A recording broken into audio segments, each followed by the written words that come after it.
بسم اللہ الرحمن الرحیم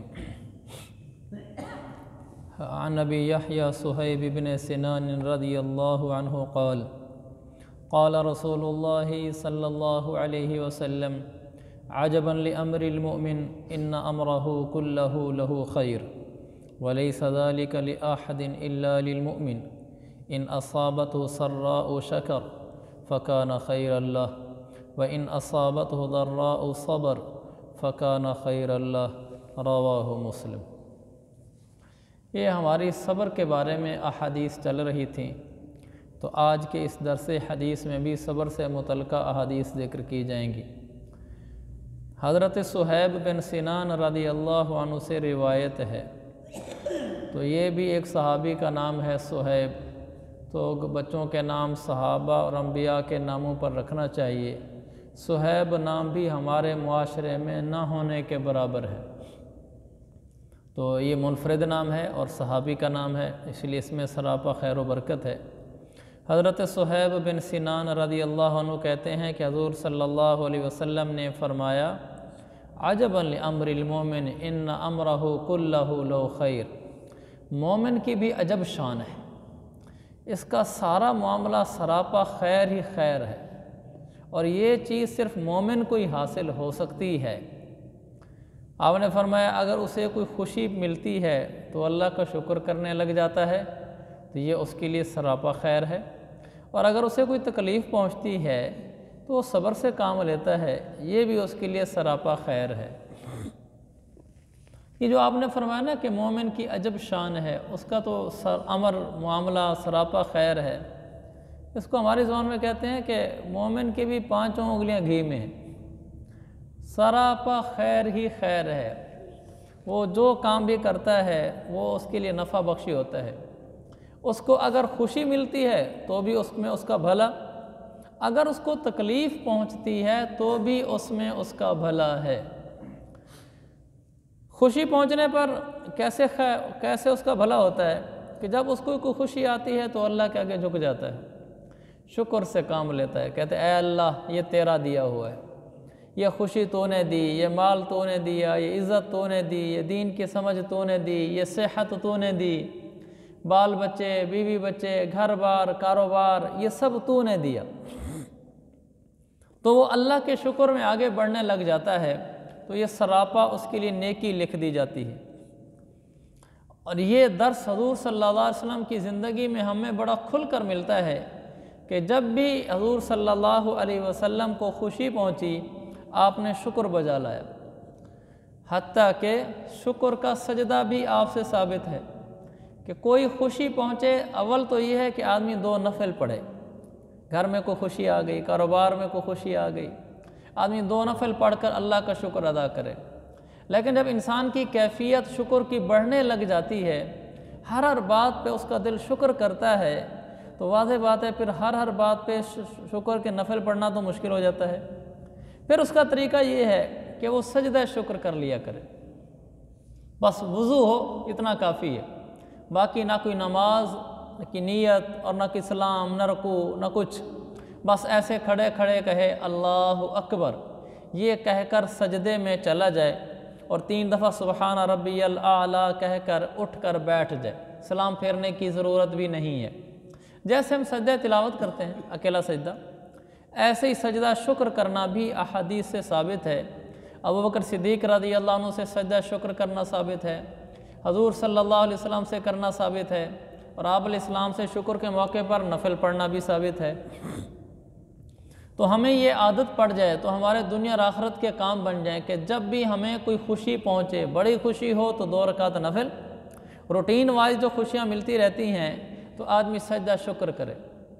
گھر میں کوئی چیز کھانے کی آئی، اس کو پسند آئی اور پیٹ بھر کے کھایا، دل خوش ہو گیا، وہیں بیٹھے بیٹھے ایک سجدہ کر دے اللہ کو، اور ایسی کوئی خوشی آئی تو وہیں ایک سجدہ کر دے، تو اپنی ایک روٹین بنا لے اللہ کے آگے جھکنے کی، تو اس کے لیے ان خیروں میں، ان خوبیوں میں، ان شکر والی چیزوں میں اللہ اضافہ فرمائے گا۔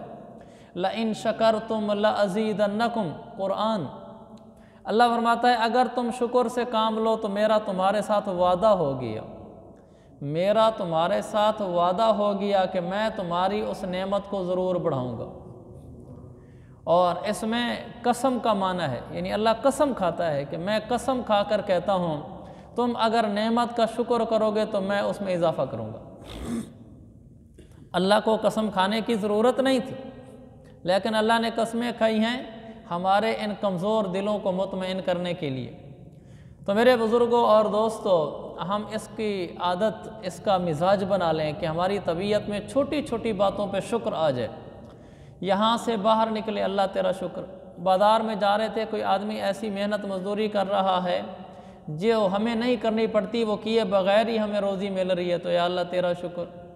دیکھا کوئی آدمی معذور ہے، اللہ تیرا شکر میں تو معذور نہیں ہوں۔ کسی کو دیکھا کہ وہ پریشان ہے، بیمار ہے، یا اللہ شکر ہے مجھے تو یہ بیماری نہیں ہے۔ کسی کو دیکھا کہ وہ کافر ہے، ہمارے ہاں جیسے عیسائی وغیرہ رہتے ہیں، قادیانی رہتے ہیں، دیکھا کافر ہے تو یا اللہ تیرا شکر میں تو کافر نہیں ہوں، تو نے مجھے تو کافر نہیں بنایا۔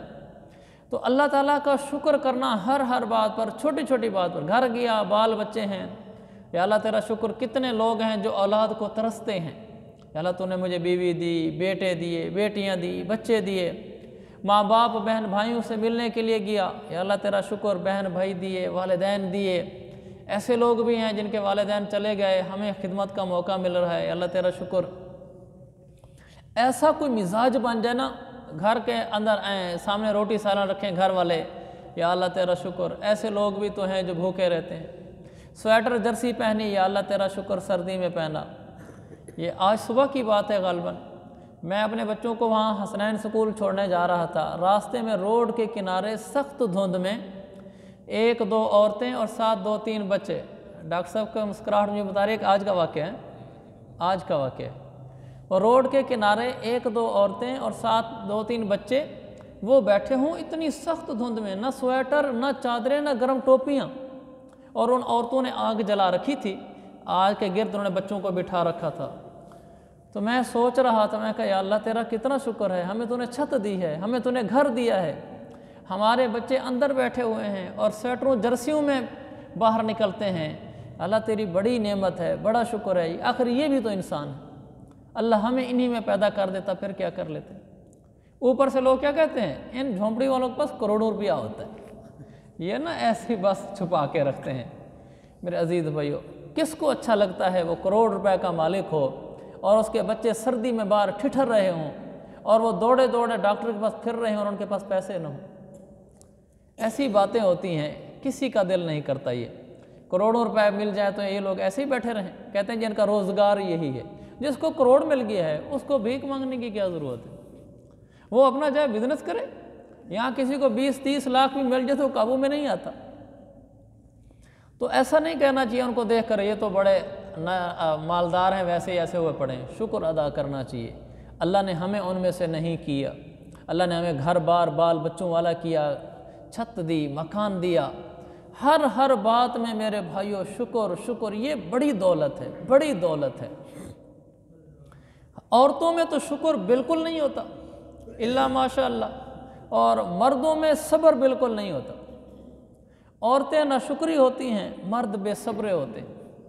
تو اللہ نے فرمایا شکر ہو اور صبر ہو۔ تو جس مومن کو، ایمان والے کو خوشی پہنچ جائے وہ اس پر شکر ادا کرے، اللہ کہتے ہیں تیرا بھلا ہو گیا۔ تو یہ ہمارے درس کا آج عملی سبق ہے کہ میں نے اور آپ نے ہمیشہ شکر کرنا ہے، ہر بات میں شکر کرنا ہے، حتیٰ کہ اگر ہم بیمار ہو جائیں تو بھی شکر کرنا ہے، ہسپتال پہنچا دیے جائیں پھر بھی شکر کرنا ہے۔ حضرت عمر نے فرمایا جب کسی آدمی کو تکلیف پہنچ جائے اس کو چاہیے کہ وہ 3 شکر کرے۔ تکلیف پہنچ جائے تو 3 شکر، بیماری آ جائے 3 شکر۔ پہلا شکر یہ ہے کہ یا اللہ تیرا شکر ہے تو نے چھوٹی مصیبت دی ہے، بڑی نہیں دی۔ کیا یہ حقیقت نہیں ہے کہ جب انسان کو کوئی مصیبت پہنچی ہے، اس سے بڑی مصیبت والے لوگ بھی دنیا میں ہوتے ہیں؟ شکر ہے وہ بڑی مصیبت تو نہیں آئی، اس سے چھوٹی مصیبت آئی ہے۔ دوسرا یہ ہے یا اللہ یہ دنیا میں مصیبت آئی ہے، آخرت میں نہیں آئی، کیونکہ قاعدہ شریعت یہ ہے جب دنیا میں کسی انسان کو تکلیف پہنچتی ہے اس کے بدلے میں اس کے گناہ معاف ہوتے ہیں، اور اس کے گناہ معاف ہونے سے اس کی آخرت اچھی بنتی ہے۔ یہ حدیث میں ہے، حتیٰ کہ آپ نے فرمایا حتیٰ یشاک شوکتن، اگر کسی کو ایک کانٹا بھی چبھ جائے اس کے بدلے میں بھی گناہ معاف ہو جاتے ہیں۔ تو جو اس سے بڑی تکلیف میں ہے تو اس کے کتنے گناہ معاف ہو رہے ہوں گے؟ تو تکلیفوں کے بدلے میں گناہ معاف ہوتے ہیں، یہ دوسرا شکر ہے۔ تیسرا شکر یہ ہے کہ یا اللہ یہ مصیبت جان پر آئی ہے، ایمان پر نہیں آئی۔ جانی تکلیف میں ہے نا، اگر یہی مصیبت ایمان پر آ جاتی تو پھر تو اللہ کا شکر ڈھونڈنے والے تو یہاں بھی ڈھونڈ لیتے ہیں۔ تو یہ شکر پڑھنا چاہیے کہ یا اللہ چھوٹی مصیبت آئی ہے، بڑی مصیبت نہیں آئی۔ اگر اسے بڑی مصیبت سے دو چار ہو جاتا تو پھر میں کیا کرتا؟ آخر اس سے بڑی مصیبت میں لوگ پھنسے ہوئے ہیں اور میں اس مصیبت میں نہیں ہوں۔ پھر یہ دنیا میں آئی ہے، یا اللہ آخرت میں نہیں آئی۔ دنیا میں آنے سے گناہ مٹتے ہیں۔ یہ جو نا بیماری فوتگی کے ٹائم بہت سے لوگ بیمار ہوتے ہیں، بعض بڑی تکلیف کے دن گزار کے فوت ہوتے ہیں، یعنی مہینہ بستر پڑے رہے، 6 مہینے بستر پہ پڑے رہے اور بڑی تکلیف کی زندگی گزاری۔ ہمارے لوگ کیا کہتے ہیں؟ پکڑا ہوا ہے، یہ کسی مصیبت میں آیا ہے، خدا نے اس کو پکڑ رکھا ہے، اللہ کی پکڑ میں آیا ہوا ہے۔ ایسا نہیں ہے۔ صحیح مسلم کی حدیث ہے، اللہ کے نبی صلی اللہ علیہ وسلم کا جب انتقال ہوا آپ شدید تکلیف میں تھے، آپ کو صحابی گئے، انہوں نے آپ کو ہاتھ لگایا، ہاتھ جل رہا تھا۔ انہوں نے کہا یا رسول اللہ آپ کو تو بہت تیز بخار لگ رہا ہے۔ تو آپ نے کیا فرمایا؟ انی اوعک کما یوعک منکم رجلان، آپ نے فرمایا مجھے اتنا تیز بخار ہے جتنا تم میں سے 2 آدمیوں کو ہوتا ہے۔ 2 آدمیوں کا تیز بخار ایک آدمی پہ ڈال دو تو ایک آدمی کا اپنا ہی تیز بخار نہیں سنبھالا جا رہا ہوتا، تو 2 آدمیوں کا بخار اکیلا اللہ کے نبی کو ہو رہا تھا۔ آپ نے مشکیزیں منگوائے، پانی ڈلوایا اپنے اوپر۔ تو فوتگی کے وقت تکلیف میں آ جانا یہ کوئی اللہ کی پکڑ کی علامت نہیں ہے۔ ہوتا یہ ہے کہ جتنی تکلیف آتی ہے اتنے گناہ مٹ رہے ہوتے ہیں، اس کی صفایا ہو رہا ہوتا ہے غلطیوں کا۔ اور اگر پہلے ہی بخشایا ہو، جیسے نبی تو تھے ہی بخشے، یا اللہ کے نیک بندے ہوتے ہیں وہ پہلے ہی نیک ہوتے ہیں، پھر اللہ ان کے درجات بلند کر رہا ہوتا ہے، اور درجہ بلند کر دیں اور درجہ بلند کر دیں۔ تو موت کے وقت کسی آدمی کو تکلیف میں دیکھ کر یہ نہیں کہنا چاہیے پکڑا ہوا ہے ہم بڑے نیک ہیں۔ 2 آدمی تھے، ایک نیک تھا ایک مجرم تھا، دونوں کے انتقال کا وقت آیا۔ مجرم نے کہا کہ اپنے گھر والوں سے مجھے مچھلی کھلا دو، دل کر رہا ہے۔ قریب تالاب تھا، وہ گئے تالاب میں مچھلی پکڑنے کے لیے، جال ڈالنے کے لیے، تو اس تالاب میں مچھلی تھی نہیں۔ اللہ نے فرشتے کو کہا کہ ٹھک سے مچھلی وہاں دریا سے اٹھا اس تالاب میں ڈال۔ مچھلی فرشتے نے پہنچا دی، انہوں نے جال ڈالا، مچھلی نکل آئی، مچھلی باہر نکالی، اس کو کھلائی، مچھلی کھا لی، بالآخر اس کی موت کا وقت آ گیا، وہ چلا گیا دنیا سے۔ یہ اللہ کا مجرم بندہ ہے۔ دوسرا نیک بندہ تھا، اس کو پیاس لگی، آخری وقت تھا اس نے کہا پانی پلا دو۔ قریب گھڑا تھا، وہ گھڑے میں گئے، ایک ہی پیالہ پانی کا تھا، مٹی کے برتن ہوتے تھے، انہوں نے وہ پیالہ پانی کا بھرا، جو آدمی بھر کے لا رہا تھا اس کو ٹھوکر لگی، مریض کے پاس پہنچنے سے پہلے ہی پیالہ گر گیا اور ٹوٹ گیا، پانی ضائع۔ گھڑے میں پیچھے پانی کوئی نہیں، ایک ہی پیالہ تھا، وہ پیالہ ہی ٹوٹ گیا۔ اتنے میں وہ بیچارہ سسک کر پیاس میں مر گیا۔ ویسے اس کا وقت قریب تھا لیکن پانی نصیب نہیں ہوا۔ تو فرشتے نے کہا یا اللہ آپ سے پوچھنا چاہتا ہوں یہ آپ کی کیا حکمت ہے اس میں کہ مجرم نے مچھلی مانگی، تالاب میں تھی بھی نہیں، تو نے فرشتے کے ذریعے سے تالاب میں ڈلوا کر اس کو مچھلی کھلائی، پھر موت کا وقت آیا۔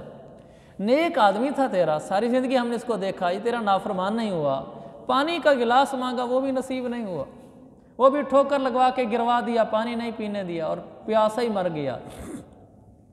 اللہ نے فرمایا فرشتے سے بات یہ ہے کہ جو مجرم آدمی ہے اس کی میرے پاس ایک نیکی تھی، میں نے کہا اس کا بدلہ دنیا میں ہی اس کو دے دو، تو وہ میں نے اس کو مچھلی کھلا کے دنیا میں ہی دے دیا۔ اور جو نیک تھا میرے پاس اس کی ایک غلطی تھی، باقی گناہ تو معاف کرا چکا تھا لیکن ایک باقی تھا، میں نے کہا دنیا میں ہی تکلیف پہنچا کر اس کے گناہ کو دھو دوں، اس لیے میں نے اس کو پیاسا مارا ہے۔ دیکھنے میں تو پانی تک نصیب نہیں ہوا لیکن حقیقت میں اللہ کا انعام تھا۔ وہ تکلیفوں سے انسان کے گناہ دھلتے ہیں، تکلیفوں سے گناہ دھلتے ہیں، لہذا اگر تکلیف آ جائے تو صبر سے کام لینا۔ ان اصابت ضراء صبر فکان خیر اللہ، تکلیف پہنچے صبر سے کام لے کہ اللہ میں تجھ پہ راضی، اللہ میں تجھ پہ راضی۔ اللہ کے نبی کو پتھر لگے طائف میں، خون بہہ گیا، اتنا قیمتی خون، جس کے ایک قطرہ خون کے سامنے پوری کائنات کا خون ارزاں ہے، ریگاں ہے، زیرو ہے، لیکن اس خون کی ندیاں بہہ گئیں، جوتے خون آلود ہو گئے۔ اللہ نہیں دیکھ رہا تھا؟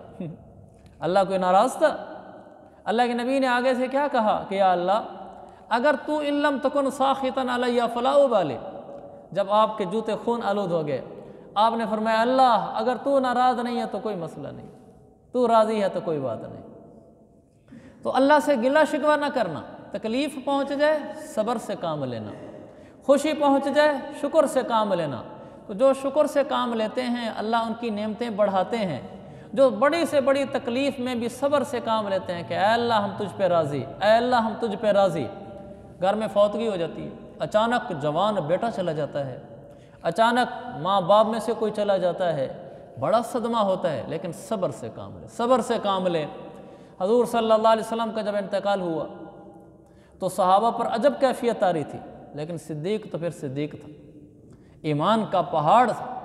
وہ تشریف لائے اللہ کے نبی کے پاس، آپ کا جسد اطہر تھا، تو قریب آئے اور آپ سے کپڑا ہٹا کر آپ کی پیشانی کو چوما، کہ طبت حیا و طبت میتا، یا رسول اللہ آپ زندہ تھے تو ہماری آنکھوں کی ٹھنڈک تھے، آپ دنیا سے چلے گئے ہیں تو بھی آپ کو دیکھ کر قرار ملتا ہے۔ اور ماتھا چوما اور باہر آ گئے۔ مسجد نبوی میں صحابہ کو جمع کر لیا اور کہا من کان منکم یعبد محمدا فلیعلم انہ قد مات، سن لو جو یہ سمجھتا، جو محمد کی عبادت کرتا تھا وہ سن لے محمد کا انتقال ہو چکا ہے۔ ومن کان یعبد اللہ وحدہ، اور جو اکیلے اللہ کی عبادت کرتا تھا تو وہ سن لے کہ اللہ باقی ہے، اس کو فنا نہیں ہے۔ صحابہ کو تسلی ہوئی کہ اللہ کے نبی علیہ السلام بشر تھے، آپ کو دنیا سے جانا تھا، چلے گئے ہیں۔ ابوبکر صدیق کے اس عزم و ہمت کو، اس استقلال کو، اس صبر کو دیکھ کر بہت ساروں کو حوصلہ ملا، بہت ساروں کو صبر ملا۔ حالانکہ سچی بات یہ ہے جو دل پہ آریاں صدیق کے چل رہی تھیں وہ کسی کے دل پہ نہیں چل رہی تھی، جو صدمہ صدیق کو تھا وہ کسی کو نہیں تھا، لیکن صبر کر کے دکھلایا۔ صدیق وہ یار ہے جو پہلے دن سے ہاتھوں میں ہاتھ ڈال کے چلا ہے۔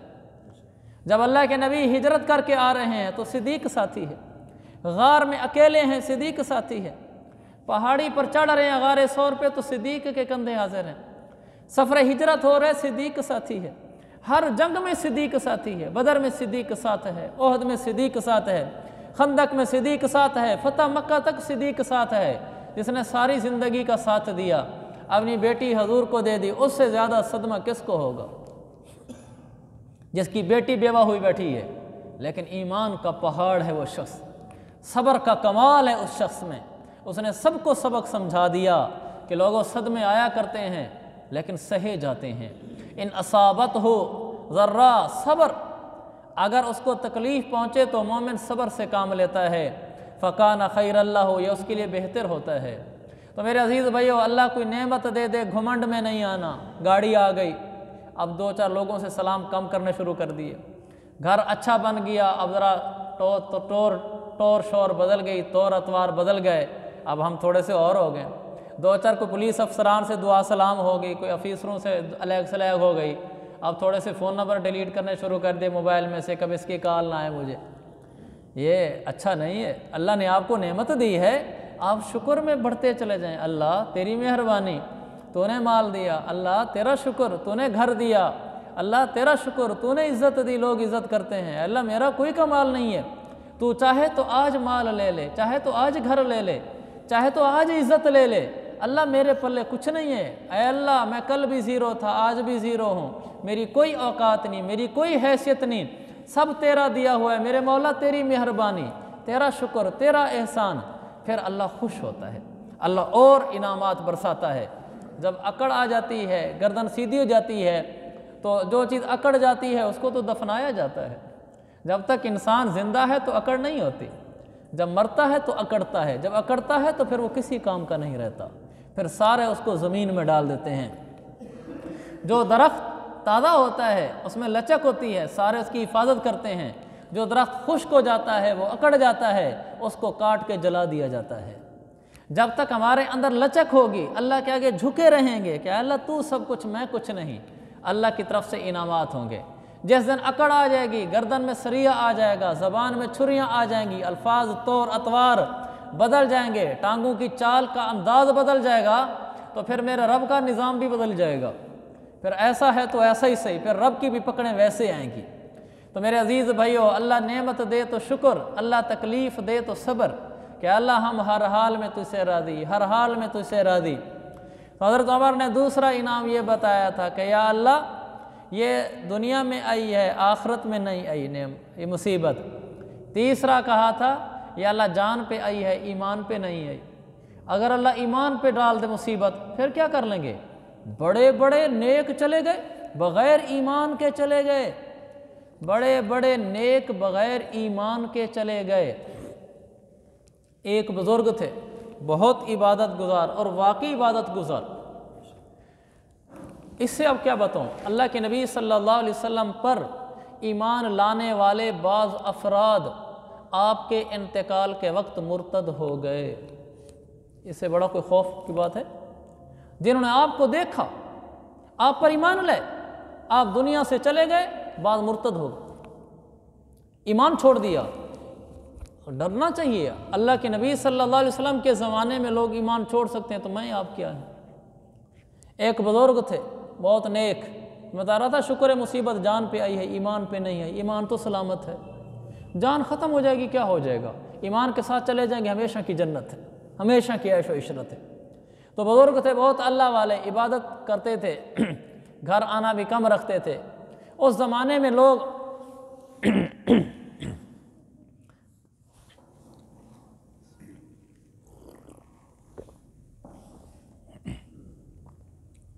اس زمانے میں لوگ تجارت کے لیے جاتے تھے تو کئی کئی مہینے کا سفر ہوتا تھا۔ ہماری طرح تو ہے نہیں، کراچی جانا ہو تو تیسرے دن واپس، چوتھے دن واپس گھر آئے کھڑے ہیں 1100 کلومیٹر کا سفر کر کے۔ اس زمانے میں لمبے سفر ہوتے تھے، مہینے لگ جاتے تھے۔ تو وہ جب تجارت کے لیے دو بھائی جانے لگے تو ان کی ایک جوان بہن تھی، تو انہوں نے کہا یہ بہن اتنے مہینے کے لیے، مثلا 6 مہینے کا سفر ہے، کہاں چھوڑ کے جائیں بہن کو؟ تو ان کو اپنے قریبی رشتہ داروں پر بھی اطمینان نہ ہو سکا کہ ان کے گھر کا ماحول بھی ایسا نہیں ہے کہ اعتماد کر کے بچی چھوڑی جائے۔ تو وہ اس اللہ والے کے پاس آ گئے اور کہا کہ آپ کا جو گھر ہے، ہم آپ کے گھر میں اپنی بہن چھوڑ دیتے ہیں، 6 مہینے بعد ہم آپ سے لے لیں گے، آپ کے پاس امانت ہے۔ تو وہ واقعی اللہ والے تھے، انہوں نے کہا نہیں نہیں نہیں، ہرگز نہیں، ہرگز نہیں، میں اس طرح کسی عورت کے ساتھ تنہا نہیں وقت گزار سکتا۔ انہوں نے کہا حضرت آپ عبادت خانے میں رہتے ہیں، وہ گھر میں رہے گی، آپ صرف کھانا اس تک پہنچا دیا کریں دروازے کے پاس جا کر، ہم آ جائیں گے 2-4 مہینے میں، اپنی بہن واپس لے لیں گے۔ اگر آپ نہیں رکھیں گے تو آپ بتائیں ہم کس کے گھر رکھ کر جائیں؟ اس کا مطلب ہے کہ آپ ہمیں جیتے جاگتی حالت میں رسوا کرنا چاہتے ہیں کسی اور کے گھر میں بچی رکھوا کر۔ تو انہوں نے بہت منت کی تو وہ ہمدردی میں مان گئے، چلو کسی کی بچی محفوظ رہے گی، دوسروں کی بچی ہماری بچی ہے۔ چلے گئے وہ بھائی، یہ ان کے پاس کھانا آتا تھا تو یہ کھانا دینے کے لیے دروازے پہ چلے جاتے، جا کر دروازہ بجاتے، وہ اندر آ جاتی تو اس کو کھانا دروازے کے اندر سے پکڑا دیتے اور واپس آ جاتے۔ کچھ دن گزرے تو وقت گزرنے کے ساتھ ساتھ تو ان کے دل میں یہ خیال آنے لگا کہ کیا حرج ہے جا کر حال حوال بھی پوچھ لیا کروں، اتنا خشک رخی بھی کیا ہے کہ چپ کر کے روٹی رکھ کے واپس آ جاتا ہوں جیسے وہ انسان ہی نہ ہو۔ شیطان کے وار بتدریج ہوتے ہیں، نیک لوگوں کو شیطان پہلے دن نہیں کہتا چل ایسا کر کے نماز چھوڑ دے، چل فلم دیکھنا شروع کر دے، چل حلیہ صورت بدل دے، چل سود شروع کر دے، چل مسجد جانا بند کر دے، ایسا نہیں کہتا وہ، آہستہ آہستہ آہستہ آہستہ۔ تو کہا کیا حرج ہے اگر تو اس کا حال حوال بھی پوچھ لیا کر۔ تو وہ اب اگلے دن جو گیا، کئی دن گزرنے کے بعد جب خیال آیا تو جا کر اس سے پوچھا بیٹی ٹھیک ہو، خیریت ہے، حال حوال پوچھا، اس نے وہ بولی یہ بولے۔ کچھ دن تو حال حوال چلتا رہا، کچھ دن جب گزر گئے، وقت گزرنے کے ساتھ ساتھ پھر یہ ان کے دل میں خیال ڈالا شیطان نے، کہنے لگا کیا حرج ہے، تو باہر سے دروازے کے پاس ہی کھڑے ہو کر اس سے بات چیت کر لیتا ہے، اندر چلا جایا کر، تو نے کون سا اس کے ساتھ بیٹھنا ہے، تو دوسری چارپائی پہ بیٹھ جا کر سامنے حال حوال پوچھ لیا کر، اس کو کوئی تسلی ہوگی کہ اطمینان ہوگا کہ میرے سر پہ کوئی ہاتھ رکھنے والا ہے، کوئی مجھے پوچھنے والا ہے۔ نورانی دو جس کو کہتے ہیں قرآن میں نا، فَزَيَّنَ لَهُمُ الشَّيْطَانُ أَعْمَالَهُمْ، شیطان اعمال کو مزین کر کے پیش کرتا ہے، کہتے ہیں اس میں کیا حرج ہے، اس میں کیا حرج ہے۔ تو شیطان نے کہا اس میں کیا حرج ہے، تو اندر چلا جا، تو دوسری چارپائی پہ بیٹھ جا، تو حال احوال پوچھ لے، سامنے بیٹھ جا، تاکہ اس کو کوئی تسلی ہو کہ میرے سر پہ کوئی ہاتھ رکھنے والا ہے، کوئی میرا خیر خواہ ہے۔ اس نے کہا ٹھیک ہے۔ اب وہ اندر جانے لگ گیا، اب چارپائی پہ الگ الگ بیٹھ جاتے اور اس سے بات کرتا رہتا۔ واضح بات ہے جب پردہ ختم ہو گیا، دیکھنا شروع کر دیا، بات چیت شروع ہو گئی، اس میں گپ شپ بھی ہوتی ہوگی، شیطان کا حملہ تیز ہوتا ہے، انسان کمزور ہے، جب اس طرح پردے ختم ہو کر باتیں شروع ہوئی تو ایک دن گناہ ہوگی۔ تو جب گناہ ہوا تو پریشان ہوا وہ، اس نے کہا یہ تو میری ساری بزرگی دو پہ لگ جائے گی، اب میں کیا کروں؟ لوگوں کو بتاتا ہوں تو ایسا نہ ہو کہ لوگ ہیں کیسے انتقال ہوا ہے، کس طرح ہوئی، کیا کروں؟ یعنی اس کو قتل کر دوں، یہ ذہن میں آیا کہ قتل کروں گا تو پھر لوگ کہیں گے فوت کیسے ہوئی۔ بڑا پریشان ہوا، کہنے لگا اگر میں اس کو روکتا ہوں کہ تو نہ بتانا، ہو سکتا ہے کسی موقع پر بھائیوں کو بتا ہی دے، پھر کیا کروں گا؟ اس نے کہا اس کا ایک ہی حل ہے، اس کو قتل کر دے۔ اب اس نے شیطان اس کے دل میں ڈالا کہ اس کو قتل کر دے، اس نے اس کو قتل کر دیا۔ رات کے ٹائم قتل کر کے وہیں گھر کے صحن میں ہی گڑھا کھود کے اس کو دفن کر دیا، اندر ڈال دیا، نہ کوئی جنازہ نہ کچھ، گڑھا ڈال کے ختم کر دیا، اور تو کسی کو پتہ کوئی نہیں۔ وقت گزرتا رہا، اس کے بھائی آ گئے، وہ آ کے ملے تو اس نے ڈرامے بازی کی، رونے والی شکل بنائی، بس آپ کی بہن بیمار ہو گئی، اچانک اس کی طبیعت خراب ہو گئی تو وہ فوت ہو گئی، رات کا وقت تھا، لوگوں کو بلانا میں نے مناسب نہیں سمجھا، میرے پاس کچھ مہمان مسافر آئے ہوئے تھے یہیں عبادت خانے میں نے ان مسافروں کو ساتھ ملا کر اس کا جنازہ پڑھ کر فلاں قبرستان میں دفن کر دیا، یہ اس کی قبر ہے۔ ٹھیک ہے، وہ مان گئے، اللہ والا تھا، اعتماد منٹوں میں کر لیا، چلے گئے وہ گئے۔ کچھ دن گزرے، دونوں کے خوابوں میں شیطان آیا، ایک کو کہا کہ تیری بہن فوت نہیں ہوئی، قتل کی گئی ہے اور وہ گھر کے صحن میں دفن ہے، دوسرے کے خواب میں بھی یہی آیا۔ تو دوسرے دن صبح اٹھتے ہیں تو ایک بھائی دوسرے سے ایسے جھجک کے ساتھ ذرا پوچھتا ہے کہ مجھے ذرا عجیب سا خواب آیا ہے کہ وہ ہماری بہن فوت نہیں ہوئی، اس بزرگ نے اس کو قتل کر کے دفن کیا ہے، لیکن وہ بات خواب بتاتے ہوئے بھی جھجکے بھی، اتنے بڑے بزرگ کے بارے میں کیا کہنے لگا ہوں۔ تو اس نے کہا یہی خواب مجھے بھی آیا ہے۔ وہ پکے ہونے لگے، انہوں نے کہا ہو نہ ہو کوئی بات ہے۔ وہ چلے گئے وہاں، انہوں نے کہا صاف لفظوں میں کہہ دیا کہ ہمیں کچھ ایسے لگ رہا ہے، خواب آیا ہے کہ بچی ہماری بہن یہاں دفن ہے صحن میں۔ تو مزاحمت ہوئی، انہوں نے کہا ہمیں باہر صورت یہاں گڑھا کھودنے ہیں، ہم نے صحن پورا چیک کرنا ہے۔ خیر انہوں نے صحن کھودے تو چند مہینوں کی تو بات تھی، تو ہڈیاں نکل آئی، لاش نکل آئی اندر سے۔ تو اب جب لاش نکل آئی تو ساری بات کھل کر آ گئی۔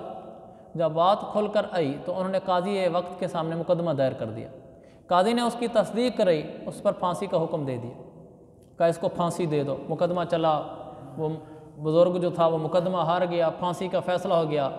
جب وہ تختہ دار پہ یعنی پھانسی والے پھٹے پہ چڑھا دیا گیا، جب وہ تختہ دار پہ کھڑا ہے تو شیطان اس کے پاس ہے۔ شیطان نے کہا دیکھ میں شیطان ہوں، تجھے میں نے اب تک وہاں بزرگی سے لے کر یہاں تک تجھے میں نے پہنچایا، اگر میں تجھے وہاں سے یہاں تک پہنچا سکتا ہوں، تیرے جیسے بزرگوں کو یہاں پھٹے پر پہنچا سکتا ہوں، تو پھر میں ایک اور بھی کر سکتا ہوں، تجھے یہاں سے بچا بھی سکتا ہوں۔ تو میری مان لے ایک بات، میں تجھے یہاں تختہ دار سے ہٹوا لوں گا، تو ایک دفعہ کلمہ کفر کہہ دے، اسلام کا انکار کر دے، تجھے یہاں سے میں ہٹوا لوں گا، نیچے اتر کے کلمہ پڑھ لینا، آج یہ مان لے۔ تو اس نے کہا چلو اچھا جان تو بچتی ہے، اس نے اس کے سامنے کلمہ کفر کہہ دیا، کلمہ کفر کہنا تھا، انہوں نے پھٹا کھینچ لیا، کفر کی حالت میں دنیا سے چلا گیا۔ میرے عزیز بھائیو، اللہ سے ڈرتے رہنا چاہیے، ڈرتے رہنا چاہیے۔ اس لیے حضرت عمر فرماتے تھے جب تکلیف آئے تو اللہ کے 3 شکر ادا کرو۔ تیسرا شکر یہی ہے جو میں نے عرض کیا کہ شکر ہے یہ مصیبت جان پر آئی ہے، ایمان پر نہیں آئی، کافر تو نہیں ہوئے۔ تو بڑے بڑے جب کافر ہو سکتے ہیں تو میں اور آپ کیا چیز، ہماری تو حیثیت ہی کیا ہے، ہم تو شیطان کی ایسی انگلی میں بھی نہیں کھیلتے۔